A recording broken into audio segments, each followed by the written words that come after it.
केलेलं आहे असं मानू शकत नाही। त्यामुळे तुमच्या ज्या मागण्या आहेत ती पूर्ण झाल्या पाहिजे आणि त्याच्यासाठी आम्ही आमच्या लेवलवरून तो पुरेपूर प्रयत्न आणि रीतसर योग्य मार्गाने आम्ही आवाज करू। छत्रपती संभाजीनगर आज या ठिकाणी आमच्या ज्या सविस्तर मागण्या आहे या मागण्याच्या संदर्भात या ठिकाणी आम्ही धरणे आंदोलन या ठिकाणी पुकारलेलं आहे। आमच्या एक असं लक्षात आलंय की शेतकरी आणि शेतीचा सेवक म्हणजे महाराष्ट्र शासन कृषी विभाग चळवळ आंदोलन केल्याशिवाय काही पदरात पडत नाही हा आमचा आतापर्यंत बघितलेला इतिहास आहे। वास्तविक पाहता शासनानं शेतकरी आणि शेतीवरती काम करणारा शेतकऱ्यांना सुधारणारा जो कृषी विभाग आहे यांना आंदोलन न करता त्यांच्या मागण्या पूर्ण केल्या पाहिजे। कारण महाराष्ट्र हा शेतीप्रधान आहे, भारत हा शेतीप्रधान आहे। मग या प्रधान असणाऱ्या शेतकऱ्याला किंवा शेती खात्याच्या माणसाला ही दुय्यम वागणूक शासन का देते हा प्रश्न आज या ठिकाणी आमच्या सर्व कृषी सहाय्यकांना पडलेला आहे। आमच्या काही प्रमुख मागण्या आहेत। आम्ही 20 वर्ष झाले की कृषी सहाय्यक म्हणून या ठिकाणी आज काम करतोय। शासन आम्हाला आता कालबद्ध पदोन्नतीमध्ये वेतन देत आहे, परंतु आम्हाला अधिकार या ठिकाणी देत नाही।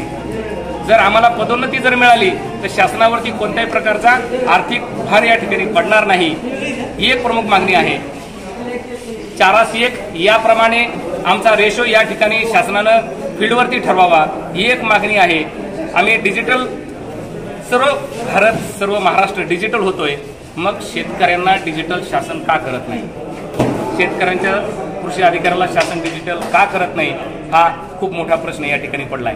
महसूल तलाठी संघटना ग्राम प्रशासन हे सर्व डिजिटल झालेलं आहे, परंतु जर शेती जर जगली तर ही सगळी यंत्रणा जगणार आहे। मी शासन या बाबीचा विचार करणार कधी या ठिकाणी आम्ही त्या संदर्भात आम्ही आंदोलन करतोय। सध्या महाराष्ट्र शासन एक प्रश्न असा होता का तुमच्या मागण्यासाठी तुम्ही शासन स्तरावर काय प्रयत्न केले? आता 3 फेब्रुवारी 2014 आज 11 वर्ष पूर्ण झाली। आम्ही खूप मोठं अधिवेशन साईबाबांच्या शिर्डीमध्ये केलं होतं। तत्कालीन कृषी मंत्री माननीय राधाकृष्ण विखे साहेब यांनी त्या ठिकाणी खूप मोठ्या आवाजामध्ये घोषणा केली की इथून पुढे माझा कृषी सहाय्यक हा कृषी अधिकारी म्हणून गौरवला जाईल। आज 11 वर्षे पूर्ण झाली।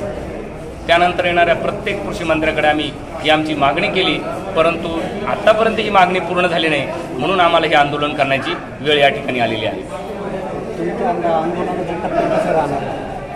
आम्ही 5 तारखेपासून आंदोलन सुरू केलेलं आहे। काळी फीत लावून आंदोलन आमचं पूर्ण झालंय।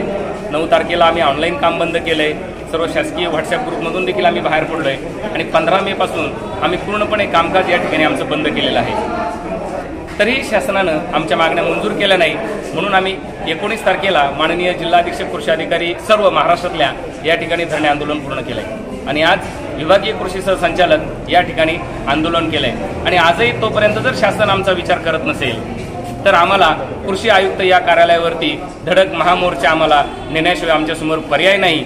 मान्य आहे शेतकऱ्यांची या ठिकाणी हाल होत आहे, पण आज शेतकरी देखील आमच्यासोबत आहे, कारण ते आम्हाला बघतायत, ते आज स्वतः आम्हाला अधिकारी म्हणून संबोधायला तयार आहे, पण शासन का नाही? मग शासन कृषी विभागालाच का दुय्यम वागणूक देत आहे हा मात्र खूप मोठा प्रश्न आणि याचं उत्तर नेमकं कोणाकडे आहे हे शासनाने या ठिकाणी शोधलं पाहिजे। या निमित्ताने तुम्ही शासनाला काय आव्हान? शासनाला आम्ही नम्रपूर्वक विनंती करतो की खरीपाचा सीझन चालू आहे, शेतकऱ्यांचे आम्हालाही फोन येत आहेत, फोनवरती आम्ही त्यांना संप चालू आहे असे सांगतोय, परंतु त्यांनी विचारलेल्या प्रश्नाचं उत्तर देखील आम्ही त्याच भावनेने देतोय की संपत आहे, म्हणून आम्ही त्या शेतकऱ्यांना आजही टाळलेलं नाही। आज 21 तारीख आहे, एकही शेतकऱ्यांचा फोन नाही की बाबा तुम्ही संपामध्ये गेल्यामुळे माझं काम पेंडिंग नाही। आज या ठिकाणी काही शेतकऱ्यांनी आम्हाला येऊन या ठिकाणी सपोर्टही केलेला आहे। काही पद्मभूषण कृषीभूषण शेतकरी आहे, उद्यान पंडित शेतकरी आहे, यांनी देखील तुमच्या मागण्या रीतसर आहे आणि आम्ही मंजूर होईपर्यंत आम्ही तुमच्या पाठीमागे उभं राहू आणि तुमच्यासाठी आम्ही आंदोलनामध्ये एकत्रित येऊ ही भावना या लोकांनी व्यक्त केली। आपलं नाव? माझं नाव रंगनाथ पिसाळ, जिल्हाध्यक्ष छत्रपती सहाय्यक संघटना छत्रपती संभाजीनगर इथे विभागीय कृषी सहसंचालक कार्यालय आंदोलन टप्पा 2 या माध्यमातून महाराष्ट्र कृषी सहाय्यक संघटनेतील विभागीय आंदोलन आपण या ठिकाणी पुकारलेलं आहे। यामध्ये जिल्हा बीड, जालना व छत्रपती संभाजीनगर 3ही जिल्ह्याचे कृषी सहाय्यक 100% इथे उपस्थित राहिले. आत्ताच आमचे मित्र रंगनाथ पिसाळ साहेब यांनी ज्या पद्धतीनं आमच्या मागण्या ज्या सांगितलेल्या आहेत, या मागण्याच्या व्यतिरिक्त आम्ही खूप काही शासनाचे व शेतकऱ्यांचे नेमून दिलेले काम वेळोवेळी आम्ही पूर्ण त्याचे काम करत आहोत, सध्याही करत आलेलो आहोत. परंतु आम्हाला वेळोवेळी आम्हाला दुय्यम वागणूक देण्यात येत आहे. सध्या महाराष्ट्र शासन आम्हाला आमच्या डिपार्टमेंटमध्ये करून दिलेले 19 ॲपमध्ये आम्ही काम करतो आहे, परंतु आम्हाला कुठल्याच बाबतीत डिजिटल साधनसामुग्री नाही. लॅपटॉपची मागणी आम्ही करत आहोत. लॅपटॉपची मागणी आम्ही करत असताना आम्हाला कुठल्याच बाबतीत साधनसामुग्री शासन द्यायला तयार नाही.